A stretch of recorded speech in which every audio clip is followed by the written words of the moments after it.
Hello and welcome to SRG's share out and discussion around their recent report revisiting COVID. Now that we're 4 years into the pandemic, it's obvious to everyone that COVID has upended most aspects of our everyday lives.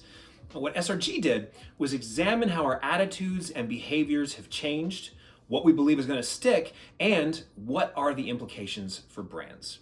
Now let me introduce you all to the leader of the study, Bryant Eisen, Managing Director at SRG. Thanks, Badger. Hello, my name is Bryant Eisen. I'm a Managing Director at SRG, leading the health and wellness vertical here. So SRG is a really unique marketing and advertising agency that specializes in understanding deep human insights and behavior and how that can drive business growth. At the beginning of the pandemic, we created a weekly tracker to measure consumer attitudes and behaviors around COVID as the world was changing in real time. Late last year, we reran that same study to understand how the world has changed and how we feel about the future. So what we're going to discuss today is a few of those key themes, but there's much deeper information in the full report, which you can download at srg.com/COVID revisited. All right, let's dive right in. Now, when I think about COVID, and I remember back to the beginning of the pandemic, I remember things like, wiping down our groceries when we brought them back from the store. I remembering not knowing when the offices or stores or travel would open up again. It was a really uncertain time. You'd go out into the streets and there'd be no cars out. It was just wild. Yeah, I mean, I can totally relate. In fact, I would love it if all those watching just do a bit of a thought exercise with me for a sec. Close your eyes and think back to March, April 2023, or 2020. What did it feel like?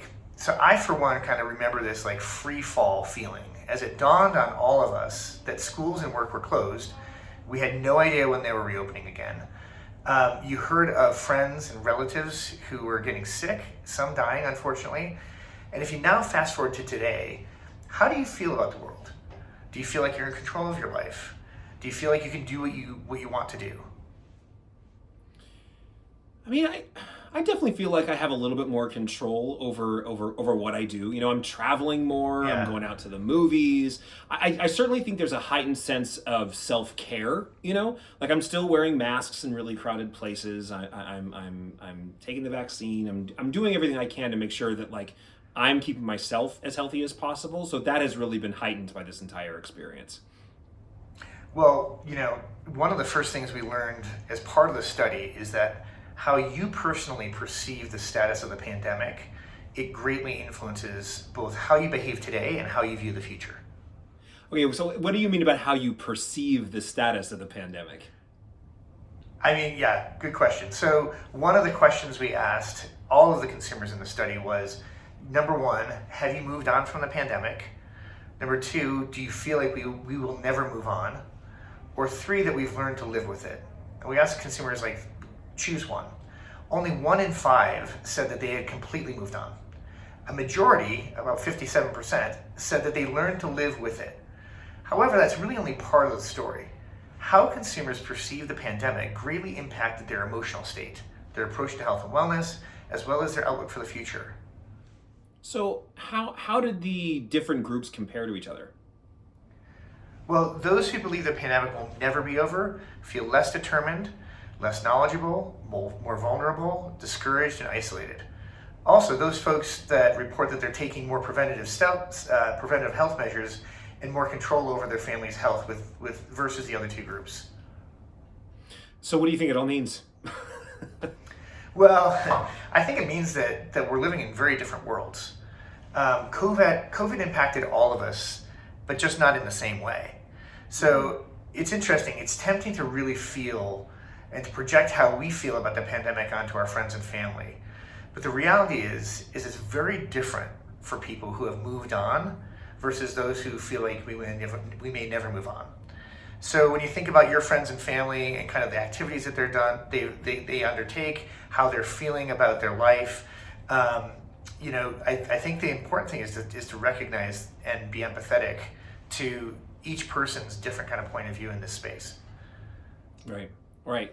Let's switch gears for a second. So, as the health and wellness lead, what did you see in the data that indicates a shift in how people are approaching their own health and wellness? Well, the first thing that was like surprising, really surprising in the data, is that we found that in late 2022, when we reran the study, people were reporting to be as stressed as they were in April 2020. So think about that for a second. Like April 2020, like the one we were just talking about where like you're wiping down groceries, feeling as stressed then as you do in October 2022. The same stress as in 2020 as 2022. Okay, what is going on with that information? Well, we believe that the immediate stress of COVID in 2020 has been replaced with COVID impacted areas like inflation, talks of a recession, layoffs, etc. Other areas have eased pretty considerably. So for example, we feel less isolated and more confident in 2022 than we do in 2020. Right. Now, how does that play into health and wellness, though? Well, consumers recognize the room to improve on their wellness goals. So only a third of respondents said that they were highly satisfied with their health and wellness. So that compared to, in the same study, 89% claiming to make wellness changes this year. Things like focusing on their health, spending more time outside, getting more me time. Also, a third of consumers expanded their view of wellness beyond physical health. Now here's where it gets interesting though. Fewer than half are highly confident that they can make the changes that they desire in their wellness. So, okay, what does that mean for brands? Well, I think the big obvious one is really be empathetic, recognize consumer stress. Anytime that you can provide solutions that help consumers make those wellness changes that they desire is going to be well received. Also reflect the desire for me time or mental health. Mental health, as we've kind of seen in the media, the mental health crisis is real, especially for teenagers and younger kids. Anytime that brands can help in that area, I think that it'll be well received by consumers. Lastly, those who are more concerned about COVID purchased more multivitamins and immune boosting food and beverages. So there's an obvious opportunity there. Right. Right. Okay. Let's look into the future. Right. So SRG has a really strong future-proofing practice, and it focuses on consumers' hopes and desires. What do you see when you look at the COVID responses through that lens? I mean, it's interesting. I think that really kind of trying to read the future is where that's what everybody wants, right? But what we saw is that when you ask consumers like how do they think they're going to feel in a year's time, people are hopeful for the future. So 74% of respondents are at least somewhat satisfied with the quality of the life they're living right now.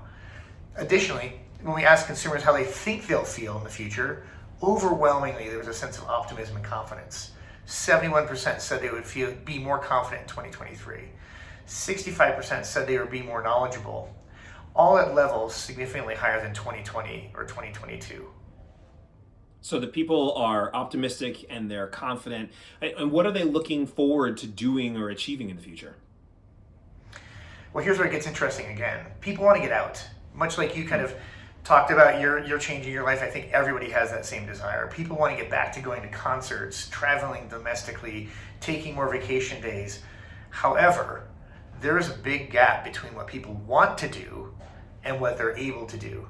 For example, people said that they wanted to travel and take more vacation days, but only half said that they were confident that they were able to do that. Now, you mentioned earlier that the pandemic has shifted desires and behaviors. What changes have people made due to the pandemic? So first, I think people have taken a hard look at their professional lives and not only made changes, so 23% stated that they changed careers due to the pandemic. Like myself, I changed my career during the pandemic. 32% are planning to change jobs in 2023. So those same people believe that some of the changes the pandemic forced are permanent. 85% of those surveyed believe that work environments are changed forever. And 78% believe that work travel has changed forever. But it's not all bad. In fact, I think one of the things that's kind of emerged as a positive is that the pandemic resulted in improved life-work balance. So 45% of consumers said that their life-work balance got better as a part of the pandemic. Have there been other changes in other aspects of people's lives? Yeah, big one, man. Grocery shopping. 87% of consumers reported some change to their grocery habits due to the pandemic. So that could be like online shopping, stocking up more, buying healthier foods, experimenting with new foods. Interestingly, those with high concern about COVID are more likely to purchase healthier foods and more shelf-stable foods for obvious reasons. These changes have direct impact for food and beverage brands. All right, I'd like to wrap up now. What do businesses and brands do with these insights? So a few things. So number one, I think recognizing that people are not monolithic in their attitudes toward COVID, and that allows a unique way to communicate to each group. Yeah, everybody, like I said before, like everybody was impacted by COVID just in a different way. So brands that are able to kind of understand that and to communicate with folks where they are poised to win. Secondly, health and wellness brands have a unique opportunity right now as consumers engagement in their health and wellness is extremely high. So if you can help folks to kind of improve their health and wellness in an easy way, there's opportunity there. And then lastly, help consumers realize those aspirations. So that gap that we were talking about earlier, the gap between what consumers want to achieve and what they feel like they can, creates a really interesting tension that brands can talk to. One last note is, as I mentioned before, I'm a managing director at SRG, and this is work that we do all the time. We take deep human insights and then stretch it across our multiple disciplines, from innovation to design to culinary to advertising, and we've been leaders in the health and wellness space for 40 years and have worked with some of the largest health and wellness organizations. So from helping to create the organic baby food category, to working with cell-based meat, to working with OTC and healthcare, SRG applies these deep human insights to a variety of health and wellness businesses and help them to grow. If any of this is interesting to you or has provoked kind of some thoughts in your mind, please reach out. There's also, leave some comments in the webinar chat. I would love to continue the conversation with you. Great. Thank you for your time, Bryant. And thanks to all of you for listening in. Again, if you're interested in reading the complete report, you can go to srg.com/COVID-revisited to download it. Once again, thanks a lot. Take care. Thank you.